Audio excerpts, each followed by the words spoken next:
All right, guys, let's move on to wide receivers. Matt, what do we think? Where are we going? The guy I like for the most for his price is Brandon Cooks. The problem is I think that's who everyone is going to like this week. He's only 5,800.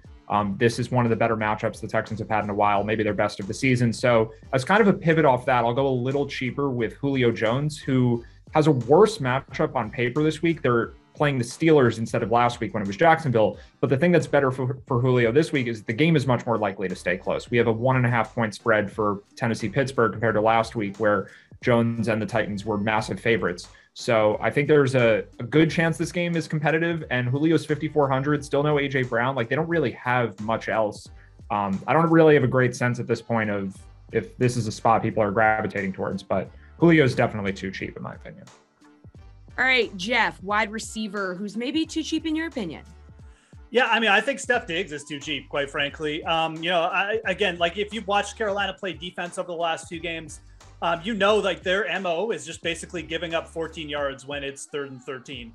This is a team that just like cannot get the other team off the field. And now they've got a pretty efficient and just like big play passing offense in the Bills coming to town, who are like not coming to town, on the road in a spot where the Bills absolutely like need a win. I think Steph Diggs at 7,700, just from a pure volume perspective and what this game means, I think he's just priced too cheap at under 8K. And I mean, obviously I've already mentioned the Seattle passing game as well.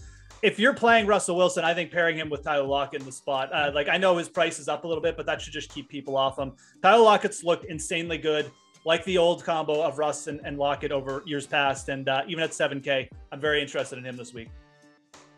Reid, talk to me, wide receiver. Yeah, I think Brandon Cooks, Tyler Lockett, I think both of those guys, especially if you're going the Russ Wilson route, like he is that guy. And if Russ Wilson ever leaves Seattle, Tyler Lockett better be in lockstep with wherever he goes, because Tyler Lockett will be absolutely nothing without Russell Wilson in that regard. But I mean, I'm surprised Geoff didn't mention his boy Deebo Samuel as like a running back, tight end, fullback, defensive back, whatever he wants to do. Like he and Cordell Patterson should be the MVPs of this league.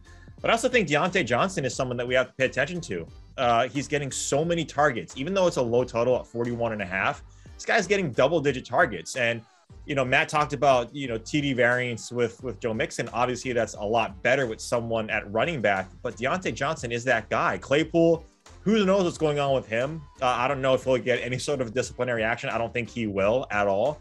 I think that Johnson is the guy that you want in this game. And there's some other players too that I think that you can play in this one. Again, a low total, but I think there could be some variance for touchdowns could be coming more so in this game than others.